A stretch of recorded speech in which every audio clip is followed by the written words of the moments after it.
எதற்காக இயேசு கிறிஸ்து இந்த சிலுவையில் இத்தனை பாடுகளை, இத்தனை வேதனைகளை, இத்தனை அவமானங்களை சகித்தார்? பரிசுத்த வேதம் நமக்கு சொல்லுகிற வார்த்தை கொலோசையர் 1:14 வெளிப்படுத்தல் 21:8. கிறிஸ்து இயேசுவுக்குள் இயேசு கிறிஸ்துவனுடைய இரத்தத்தினாலே பாவ மன்னிப்பாக மீட்பை நமக்கு உண்டாக்கி கொடுப்பதற்காக வேத வசனம் சொல்லுகிறது, இயேசு கிறிஸ்துவின் இரத்தத்தினாலே பாவ மன்னிப்பாகிய மீட்பு ஒரு மனிதனுக்கு கிடைக்க வேண்டும். கடைசி சொட்டு ரத்தம் வரைக்கும் இயேசு இந்த பூமியில சிந்தினார். எதற்காக? உங்களுக்கும் எனக்கும் பாவ மன்னிப்பு என்கிற மீட்பை கொடுப்பதற்காக. இந்த உலகத்திலேயே மிக கொடியது பாவம். ஆகவேதான் இயேசு சொன்னார், இது பாவ மன்னிப்பு உண்டாகும்படி உங்களுக்காக சிந்தப்படுகிற ரத்தம். அக்கினி கடலிலே, அக்கினியும் கந்தகும் எரிகிற அந்த கடலிலே வேதனைப்படக்கூடாது என்பதற்காக, பாவ மன்னிப்பாகிய மீட்பை கொடுப்பதற்காக இயேசு சிலுவையிலே உங்களுக்காகவும் எனக்காகவும் காயப்பட்டார், நொறுக்கப்பட்டார். நம்முடைய மீறுதல் நிமித்தம், நம்முடைய பாவங்கள் நிமித்தம் இயேசு நொறுக்கப்பட்டு நமக்காக இயேசு சிலுவையில் ரத்தம் சிந்தினார். உலகத்தில் ஒரு பெரிய ஆசீர்வாதம் என்னன்னு சொன்னா, பாவ மன்னிப்பின் மீட்பு. இயேசு திமிர்வாதக்காரனை பார்த்து என்ன சொன்னார் தெரியுமா? உன் பாவம் மன்னிக்கப்பட்டது, நீ எழுந்து நட. அநேகரால் சொல்லப்பட்ட ஒரு ஸ்திரீ, விபச்சார ஸ்திரீ, அசுத்தமான ஸ்திரீ, அநேகரால் பாவி என்று இயலப்பட்ட ஒரு ஸ்திரீ இயேசு கிறிஸ்துவனுடைய பாதத்தில் விழுந்து கண்ணீரால் நனைத்து விலையேறப்பெற்ற தைலத்தை ஊற்றி தலை மயிரினால் துடைத்து கண்ணீரால் பாதத்தை நனைத்தாள். இயேசு அவளுக்கு கொடுத்த ஆசீர்வாதம் என்ன தெரியுமா? உன் பாவம் மன்னிக்கப்பட்டது. இயேசு கிறிஸ்துவுக்கு இந்த பாவ மன்னிப்பை நாம் பெற்றுக்கொள்வதற்கு தம்முடைய சொந்த இரத்தத்தை நமக்காக கொடுத்திருக்கிறார். இயேசு கிறிஸ்துவின் இரத்தம் சகல பாவங்களையும் நீக்கி சுத்தமாக்குகிற இரத்தமாக இருக்கிறது. இதை விசுவாசித்தால், நீ விசுவாசித்து இயேசுவின் இரத்தத்தை அனுதினம் நீ பயன்படுத்தினால் இந்த இரத்தம் உன்னை பாதுகாக்கிறது. இயேசு கிறிஸ்துவின் இரத்தம் அது உன்னை பரிசுத்தமாக்குகிறது. இயேசு கிறிஸ்துவின் இரத்தம் பிதாவாகிய தேவனோடு உன்னை ஐக்கியமாக்குகிற இரத்தம். இந்த இயேசு கிறிஸ்துவின் இரத்தம் சாத்தானை ஜெயித்த இரத்தம். இந்த இரத்தத்துக்குள் உன்னை மீட்டெடுப்பதற்காக இயேசு தம்முடைய சொந்த இரத்தத்தை சிந்தினார். இயேசு கிறிஸ்து தாமே நமக்காக கடைசி சொட்டு இரத்தம் வரைக்கும் வானத்திற்கும் பூமிக்கு நடுவாக தொங்கி நமக்காக சிந்தினார். இந்த இரத்தத்தை யாரெல்லாம் அனுதினமும் பயன்படுத்தி, ஏசப்பா இந்த இரத்தத்தை என் பாத்திரத்தில் ஊற்றி கழுவி பரிசுத்தப்படுத்துங்க, இயேசுவே பாவியாகி என் மேல் கிருபையாயிருங்க, என்னுடைய பாவங்களை மன்னிங்க, உம்முடைய இரத்தத்தினால கழுவுங்கன்னு சொல்லி யாரெல்லாம் அந்த இரத்தத்தை அனுதினமும் பயன்படுத்துகிறீர்களோ அவர்களுடைய வாழ்விலே இயேசுவின் இரத்தம் பாவத்தை அவர்களை விட்டு நீக்கி அவர்களை பரிசுத்தமாக்குகிறதா இருக்கிறது. இயேசு கிறிஸ்துவின் இரத்தம் சகல பாவங்களையும், எல்லா பாவங்களையும் கழுவி அது நம்மை விட்டு நீக்கி பரிசுத்தமாக்குகிறதா இருக்கிறது. எப்பேற்பட்ட பாவமாக இருந்தாலும் சரி, அது அசுத்தம், விக்கிரக ஆராதனை, கொலை, எப்படிப்பட்ட கொடூர மகா கொடூர பாவத்தையும் கழுவி என்ன செய்கிறது? பரிசுத்தமாக்குகிற ரத்தம், நம்மை விட்டு நீக்கி பரிசுத்தமாக்குகிற ரத்தம். சின்ன பாவமாக இருந்தாலும் சரி, பெரிய பாவமாக இருந்தாலும் சரி, இயேசுவின் ரத்தம் நம்மை பாவத்தை நம்மை விட்டு நீக்கி பரிசுத்தமாக்குகிறதா இருக்கிறது. சின்ன கல்லை தூக்கி குளத்தில் போட்டாலும் முங்கிரும், பெரிய கல்லை தூக்கி குளத்தில் போட்டாலும் என்ன செஞ்சிடும்? முங்கி போய்விடும், மூழ்கி போய்விடும். அதே போல் நீ செய்த சின்ன பாவமாக இருந்தாலும் சரி, மகா கொடூர பெரிய பாவமாக இருந்தாலும் சரி, இயேசு கிறிஸ்துவின் ரத்தம் எல்லா பாவத்தையும் உன்னையும் என்னை விட்டு நீக்கி பரிசுத்தமாக்குகிறது. ஆனால் ஒரே ஒரு பாவத்தை மாத்திரம் உன்னை விட்டு நீக்கி பரிசுத்தமாக்காது. இந்த பூமியில் மன்னிக்கப்படாத ஒரு பாவம், பரிசுத்த ஆவியானவருக்கு விரோதமாய் சொல்லப்படுகிற தூஷணம் உனக்கு இம்மையிலும் மறுமையிலும் அது மன்னிக்கப்படாது. மீதி எல்லா பாவத்தையும் கழுவி உன்னை விட்டு நீக்கி சுத்தமாக்குகிற ரத்தம் அது இயேசு கிறிஸ்துவின் ரத்தமாய் இருக்கிறது.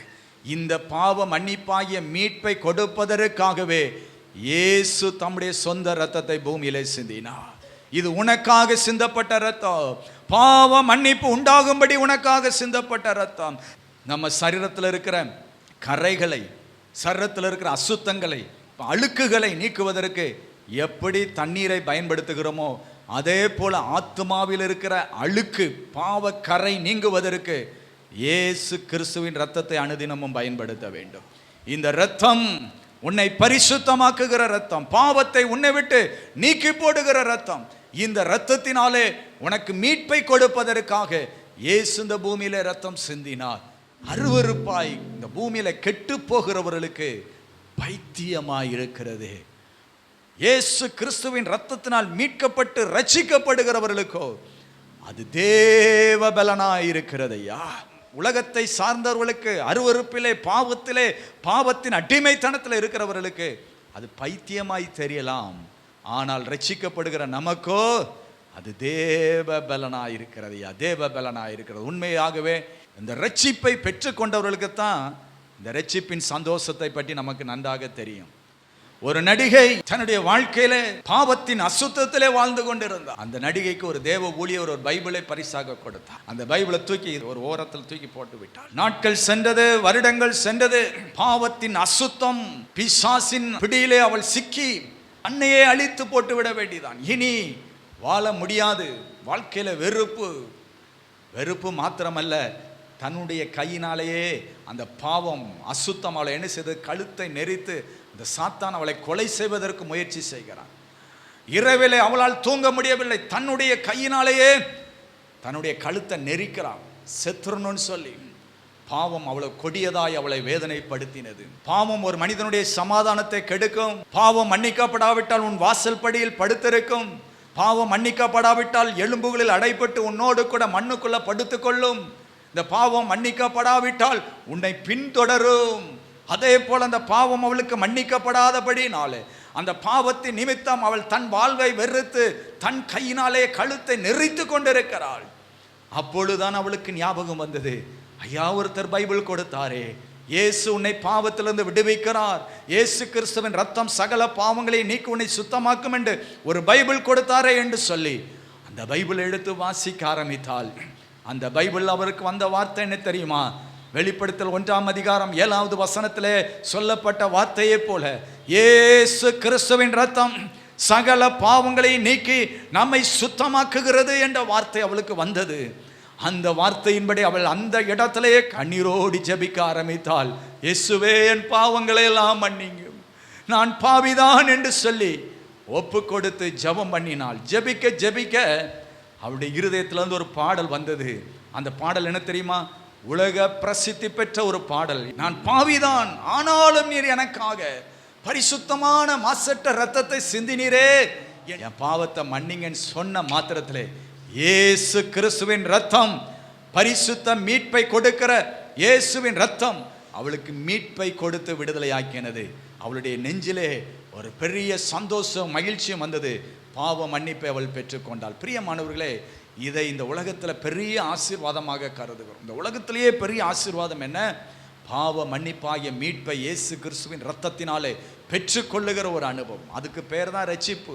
நீ அக்கினியும் கந்தகும் எரிகிற கடல்ல வேதனைக்கு படக்கூடாது என்பதற்காகத்தான் இயேசு தன்னையே பலியாக ஒப்பு கொடுத்தார். நம்முடைய மீறுதல் நிமித்தம் இயேசு காயப்பட்டார், நொறுக்கப்பட்டார்.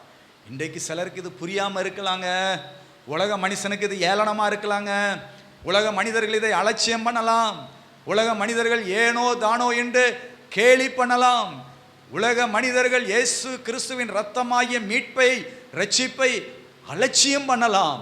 ஆனால் ஒரு நாள் இந்த இயேசுவை அவர்கள் சந்தித்தே ஆக வேண்டும். வேதம் சொல்லுகிறது, விழாவிலே குத்தினவனும் அவரை காண்பான்.